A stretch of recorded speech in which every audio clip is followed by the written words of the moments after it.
வரலையேம்மா. மகா கூட நானும் தானமா சேர்ந்து வேலை பார்க்க போறேன். உங்க பையன் என்ன ஊதாரித்தனமா வெட்டியா ஊர் சுத்திட்டு வரவனா? நாங்க வீட்டை கவனிக்காம விட்டுருவோன்னு எதுக்குமா பயப்படுறீங்க? கம்பெனி ஆரம்பிக்கலான்னு சொன்னப்பலாம் கப்பல் கவுந்த மாதிரி ஆயிடும்னு சொல்லி தானே தடுத்தீங்க. அப்படின்னா எனக்கு நடந்த இந்த விபத்தை பத்தி நீங்க என்னமா நினைக்கிறீங்க? இப்படி எல்லாம் நடக்கும்னு யாராவது எதிர்பார்த்தீங்களா? இல்லதானே. கம்பெனி ஆரம்பிச்சாலும் இது போல பிரச்சனை வரதாமா செய்யும். அதுல இருந்து மீண்டு வந்துதானமா ஆகணும்.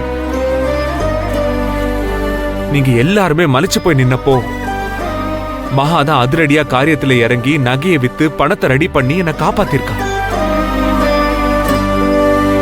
அப்ப கம்பெனிக்குன்னு ஒரு பிரச்சனை வந்தா அப்பவும் போராடி கம்பெனியை மீட்டு கொண்டு வருவதானம்மா.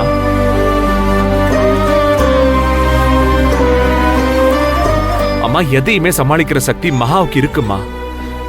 அம்மா, அவ கூட நானும் இருக்கேன். ஆனா எங்க மேல உங்களுக்கு இன்னும் நம்பிக்கை வரலையேம்மா.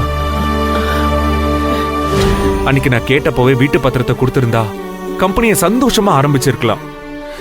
நானும் வேலையை விட வேண்டிய அவசியம் இருந்திருக்காது. எங்களை நீங்களே நம்பலன்னா வேற யாருமா நம்புவாங்க?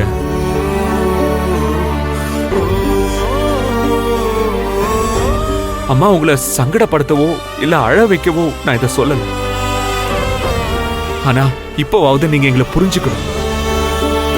அதுக்காக தான் நான் இவ்வளவும் சொன்னேன்.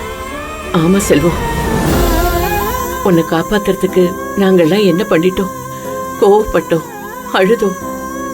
நான் என்ன பண்றதுனே தெரியாம மயக்கம் போட்டு விழுந்துட்டேன்டா. ஆனா எங்க யாராலையுமே எதுவுமே செய்ய முடியலையேடா. எப்படி சாவித்திரி தம் புருஷன் சத்தியவானுக்காக யமனோட போராடி புருஷனை காப்பாத்தினாலும் அப்படி மகா போராடி உன்னை